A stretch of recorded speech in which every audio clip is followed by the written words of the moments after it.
हश्र में सैयद वो तुमसे भी कहेंगे देखना। आजकल लोग सेल्फिश बहुत हो गए हैं। जहां भी अपने मतलब की बात उन्हें मिलती है, अपना फ़ायदा उनको नज़र आता है, तो फिर उनको इससे मतलब नहीं होता कि किसी के सुख में ये फ़ायदा उन्हें मिल रहा है या किसी के दुख में उन्हें फ़ायदा मिल रहा है। उनको बस अपने फ़ायदे से मतलब होता है। मौलाना तारिक जमील साहब के बेटे की जब खबर सोशल मीडिया पर चली तो न्यूज़ वालों को मौका हाथ लगा।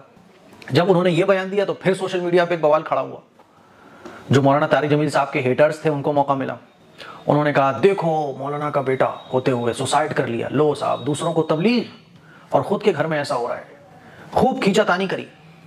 जितना मौलाना तारिक जमील साहब के लिए उनके दिलों में गुस्सा था, नफरत थी, जेलस थी, सब उन्होंने भड़ास सोशल मीडिया पर निकाल कर रखी। फिर मौलाना तारिक जमील साहब ने कुरान खानी का ऐलान किया कि भाई इस दिन जो है शायद कल या परसों कुरान खानी सब लोग जमा हो रहे हैं तो कुरान पढ़ेंगे और इसाले सवाब करेंगे। तो फिर जो है वो बरेलवी तबका सामने आ गया, हमारा तबका अहले सुन्नत वल जमात का, वो तबका सामने आ गया और फिर एक्सपोज करना शुरू किया मौलाना तारिक जमील साहब को कि मौलाना तारिक जमील साहब एक्सपोज, देखो इनके दीगर उलमा कहते हैं कुरान खानी जायज़ नहीं है और मौलाना तारिक जमील साहब खुद कुरान खानी करा रहे हैं। अरे यार कितने सेल्फिश हो गए ना हम लोग, कितने मतलबी हो गए। लाशों से मतलब निकलता हो तो फ़ायदा अपना देखेंगे, सुख दुख गम खुशी इससे हमें कोई मतलब नहीं पड़ता। इतनी गिरी हुई हरकतें यार, हद होती है बिल्कुल। कभी अपने दिल में झांक कर, अपने गिरेबान में झांक कर हम लोग देखा करें कि किस दर्जे के हम जलील होते जा रहे हैं, किस दर्जे तक हम गिर जाते हैं सामने वाले को एक्सपोज करने में। अफसोस होता है ऐसी सोच वाले लोगों पर, बहुत अफसोस होता है ऐसी सोच वाले चैनल वालों पर कि हम जो है ना लोगों के दुखों में भी अपना सिर्फ मतलब देखते हैं, अपना हसद निकालते हैं, अपनी जेलिस को सामने रखते हैं। अल्हम्दुलिल्लाहि रब्बिल आलमीन अस्सलातु वस्सलामु अला सय्यदिल अंबिया वल मुरसलीन अम्मा बाद फ़अऊज़ु बिल्लाहि मिनश शैतानिर रजीम बिस्मिल्लाहिर रहमानिर रहीम। मुफ्ती अमीर मुआविया कासमी साहब की वीडियो जो तारिक जमील साहब के बेटे की वफ़ात के कुछ दिन बाद आई और ये बताने की लोगों को कोशिश की कि ऐसे मौके पर लोग जो है उनके कुरान खानी के ऊपर, उनकी सुसाइड के ऊपर वीडियोस डाल के अपने व्यू वगैरह लेने की कोशिश कर रहे हैं और ऐसे गम के मौके पर भी लोग जो है इस तरीके की हरकत यानी हिंदी की चिंदी वाली हरकतें नहीं छोड़ते बकौल उनके। कुछ और भी इस वीडियो के अंदर बहुत सारे मज़ामीन हैं और बहुत सारी बातें उन्होंने उसमें कही हैं जिसका खुलासा हम इस वीडियो के अंदर इंशाल्लाह पेश करेंगे। सबसे पहला एतराज़ उनका ये है कि सबसे पहले ऐसे मौत के मौके पर भी लोगों ने अपने अपने जो है दिलों की दुश्मनी, तारिक जमील साहब के जो हासिद थे उन्होंने दिलों की दुश्मनी निकाली और इस तरीके की वीडियोस और व्लॉगिंग जो है वो शुरू हो गए, जिसमें एक बात ये कही गई कि उन्होंने जो सुसाइड किया सबसे पहले उसमें मर्डर की वीडियो आई। बहुत सारे लोगों ने, न्यूज़ वालों ने ये वीडियो बनाई कि उनको किसी ने कत्ल कर दिया और इस तरीके से लोगों के अंदर अफवाहें फैलाई गई, जबकि ये गम का मौका था और गम का घर था। तो इसका आसान जवाब ये है कि मीडिया वालों, पाकिस्तान की जो मीडिया है उन तक अगर कोई बात पहुंची होगी मर्डर के ताल्लुक से या अफवाह के तौर पे, तो उन्होंने शक के तौर पे ज़रूर इसको टाइटल या हेडिंग देने की कोशिश की होगी, मगर इसका मतलब ये नहीं है कि वो तारिक जमील साहब की मौत की, बेटे की मौत से जो है वो खुश थे और अपने व्यू कमाना चाहते थे। क्योंकि मीडिया का अक्सर काम ही ये होता है कि किसी भी खबर को आम करना, लिहाजा उसके बारे में ये कहना कि वो व्यू के लिए या हासिद लोग हो गए थे, ये बिल्कुल फिजूल बात है। दूसरी बात ये उसमें कही गई कि लोग जो है किसी की मौत के ऊपर भी इस तरीके की बातें करते हैं कि कुरान खानी वगैरह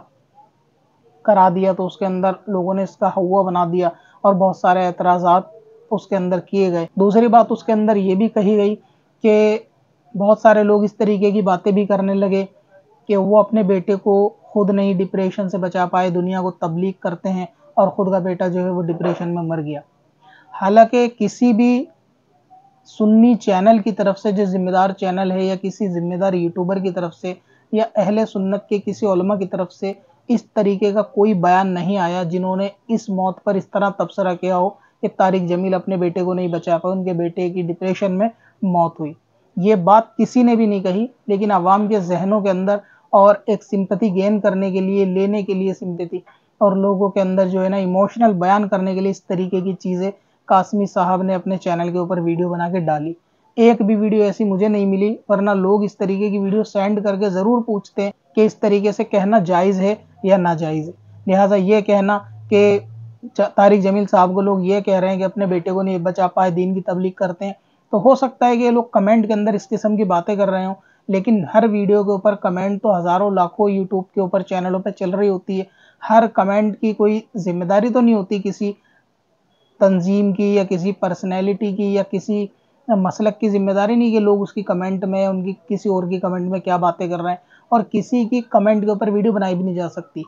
तो मुझे लगता है कि इस तरीके की बात तो किसी ने शायद ना की हो, कम से कम इसने के किसी जिम्मेदार चैनल या जिम्मेदार आलिम कहलाने वाले शख्स ने ऐसी बात नहीं की होगी। रहा यह कि किसी जाहिल यूट्यूबर ब्लॉगर ने अगर इस किस्म की बात कर दी हो तो वो उसका ज़ाती मसला है, उससे कौम का या अहले सुन्नत का कोई लेना देना नहीं है। तीसरी बात इस वीडियो के अंदर जो सबसे ज़्यादा फोकस किया गया कि गम का टाइम है, मौत का टाइम है, सबके साथ ऐसा मामला होता है तो मिल के रहना चाहिए, इसमें भी लोग अपने व्यू तलाशने की कोशिश और अपनी दुश्मनी निकालने की कोशिश में लगे हुए हैं। इस किस्म की बातें इस वीडियो में की गई।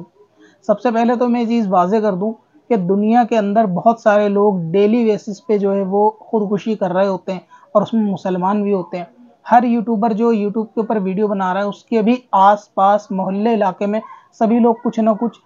गम और खुशी का माहौल चल रहा होता है, लेकिन वो सबको टारगेट कभी नहीं करता। बहुत सारे लोग अभी भी इस वीडियो देखने के दौरान दुनिया में इंतकाल करे गए होंगे और सुसाइड भी किया होगा, और उनमें मुसलमान भी होंगे, लेकिन किसी ने इस पर कोई तबसरा नहीं किया, ना ही गैर मारूफ शख्स के लिए कोई तबसरा करता। असल में मसला ये है कि लोग जो उनको टारगेट कर रहे हैं या अब बिदत के फतवे उन पर तलब कर रहे हैं कुरान खानी के ताल्लुक से, उसकी बात हकीकत में ये है कि वो एक तुम्हारे देवबंद के जिम्मेदार आलिम दीन कहलाए जाते हैं। इसीलिए लोग उनको ये बात कह रहे हैं कि जो आलिम दीन जिम्मेदार है और पूरी ज़िंदगी तुम कुरान खानी को बिदत और नाजायज़ और हराम का अमल कहते रहे कि ये अमल रस्म है और ये हराम रस्म है और कुरान पाक जमा होकर पढ़ने पर गुनाह मिलेगा, अब खुद के पढ़ने पर ही सवाब कैसे हो सकता है। तो लोगों का जो मुतालबा है वो बेजा नहीं है। लोगों के मुतालबे की ख़ास वजह यही है क्योंकि वो काम दीन का लिबास ओढ़ के किया गया था कि जो अहले सुन्नत के मुसलमानों को मुशरिक बनाया गया और बिदती बनाया गया। अब रह गया ये कि लोग ऐसे मौके पे इस तरीके की बातें करते हैं, तो कैसे मौके पे इस तरीके की बातें करनी चाहिए, किस मौके पर वो बात करनी चाहिए थी, उनसे कब पूछना चाहिए था कि कुरान खानी जायज़ है या नहीं। अभी तारिक मसूद का एक बयान आया, उसके अंदर किसी ने सवाल पूछा कि तारिक जमील साहब ने अपने बेटे की वफात पर कुरान खानी कराई या कब्रों के ऊपर फूल डाले, शायद इसके मुतालिक कोई सवाल था। अभी लेटेस्ट बयान है, उन्होंने कहा कि मसला जो पूछना चाहिए वो मुफ्तियान इकराम से पूछना चाहिए। तो इसका मतलब ये है कि तारिक जमील कोई मोतबर आलिम दीन नहीं है तुम्हारी जमात का, कि जिनको अपनी ज़रूरत के मसाइल और बेसिक अकायद के मसाइल भी नहीं पता, जिन्हें बिदत और हराम के मसले भी नहीं पता। तो फिर अपनी कौम को आप ये मैसेज दो कि जो शख्स इस तरीके के मसाइल नहीं जानता उसको फॉलो मत करो।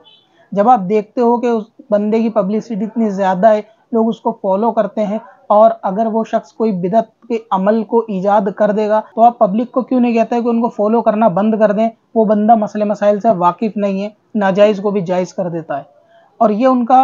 अब से नहीं पहले से ही इस तरीके का मामला रहा है कि ऑडियंस के अंदर आकर कुछ और, फ़ोन कॉल के ऊपर कुछ और, प्राइवेट मीटिंग के अंदर कुछ और जब पब्लिक के अंदर स्पीच होती है तो उसके अंदर कुछ और बयान आता रहता है। अगर वो मोतबर शख्सियत नहीं है तो फिर मोतबर बनने के लिए जो लोग उनके साथ जुड़े हुए हैं उनको आगाह करना चाहिए कि जिम्मेदारी देवबंद के उलमा की बनती है।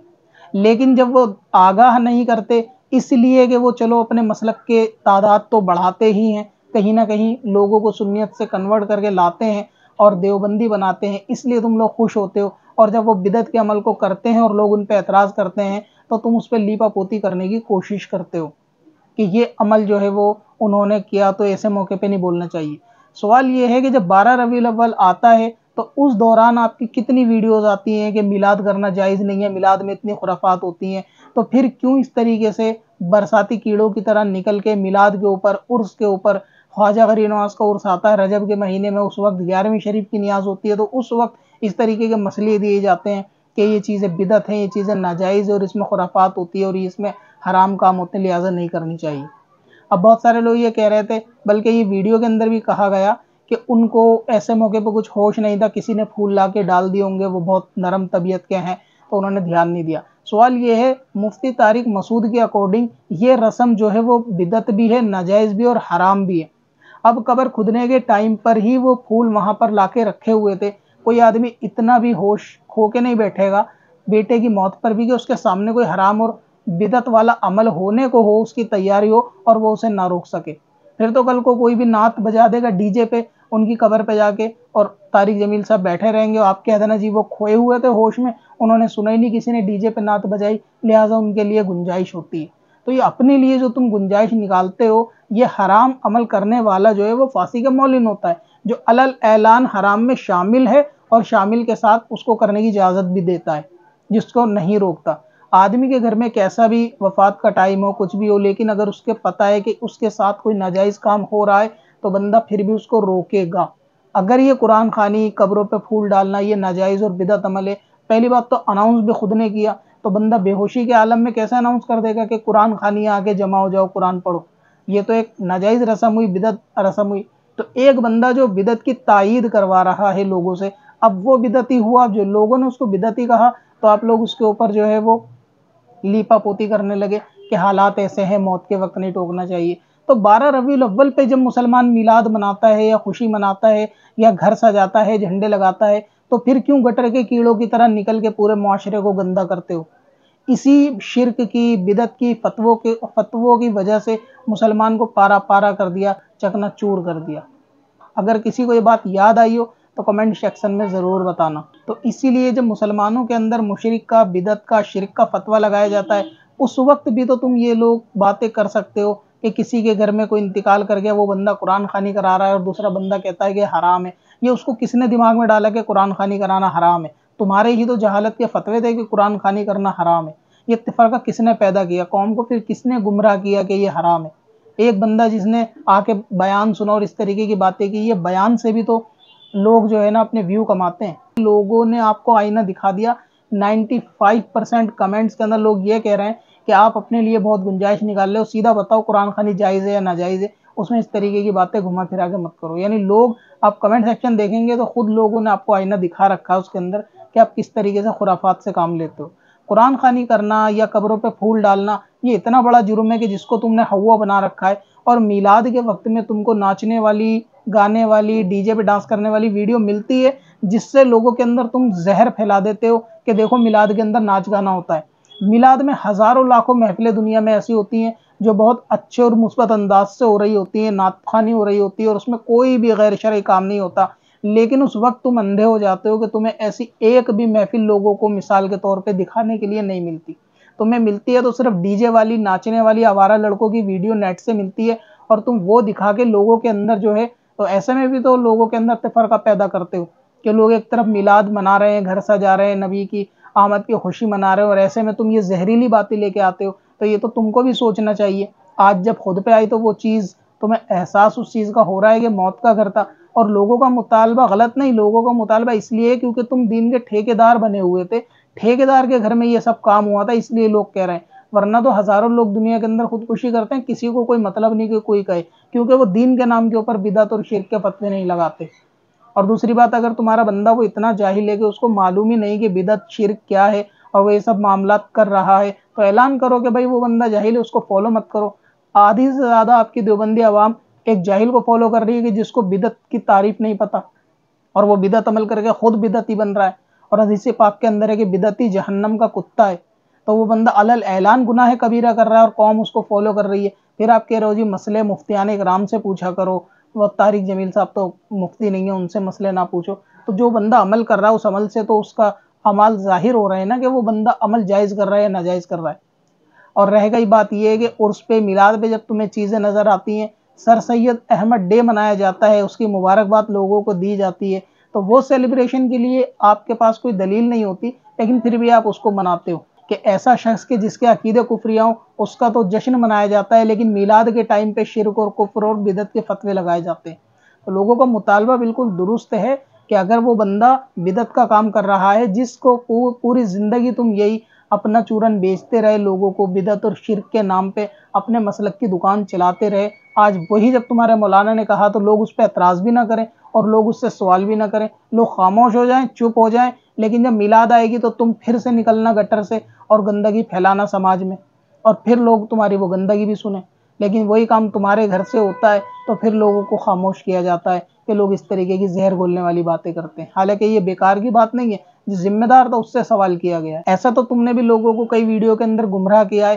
थंबनेल और टाइटल के ऊपर कि मैं देवबंदी हूँ या बरेलवी हूँ, और पूरी वीडियो में नहीं बताया कि मैं देवबंदी हूँ या बरेलवी हूँ। हालांकि तुम्हारा ताल्लुक देवबंद के मसलक से है, लेकिन उस मसलक का नाम लेने में भी तुम्हें शर्म महसूस होती है और लोगों को दर्ज देते हो कि सब एक हो जाओ और ये देवबंदी बरेलवी में मत पढ़ो, मैं अहले सुन्नत से हूँ। जबकि आपके पीर साहब का ये फतवा है कि अहले सुन्नत में से जब कोई तुमसे पूछे तुम कौन हो तो तुम बताया करो देवबंदी हो। तो तुम अपने पीर साहब की बात नहीं मानते, तुम्हें उनके भी मसले गलत लगते हैं कि अगर वो खुद को देवबंदी कहते हैं। तो कौम को गुमराह किसने किया है ये कौम समझ चुकी है, और लोगों को समझ में भी आ गया है कि किसने गुमराह किया है। वही जो कल तक किसी अमल को हराम बिदत नाजायज़ कहते थे, अब वो खुद करते नजर आ रहे हैं। तो लोगों को समझ में आने लगा है कि कौन लोगों को गुमराह कर रहा था। और जब लोग तुमसे डायरेक्ट पूछते हैं कि आपका कौन सा मसलक है, तो उसमें भी तुम घुमा फिरा के बात करते हो, क्योंकि तुम शर्म महसूस करते हो उस मसलक का नाम बताने में।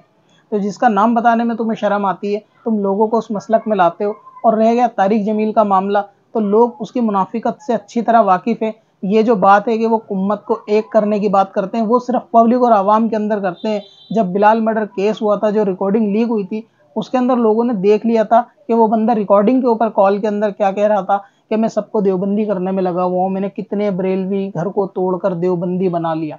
ये जो लोगों के अंदर ये बात करते हैं कि हम उम्मत को एक करने की कोशिश करते हैं, ये पीठ के पीछे बात करते हैं कि हम एक करने की कोशिश सिर्फ देवबंद में लाके करते हैं। यानी ये मुनाफिकत वाली रिकॉर्डिंग भी इंटरनेट के ऊपर आम है, जिसके ऊपर हमने पूरी वीडियो से तफसील के साथ वीडियो बना रखी है। अगर आपको देखना हो तो आप डिस्क्रिप्शन लिंक के अंदर देख सकते हैं, जिसका टाइटल रहेगा Deobandi versus Deobandi, front end and back and. तो उसमें आपको पता चल जाएगा कि किस तरीके की मुनाफिकत लोगों के साथ की जाती है। और रह गया मसला मुफ्ती कासमी साहब का, तो उनके बारे में और उनकी पूरी हकीकत भी इस वीडियो के अंदर मौजूद है, आप इसको भी डिस्क्रिप्शन के अंदर ज़रूर देखें। चल तुझे भी बख्शवा दूं तेरी बारी आ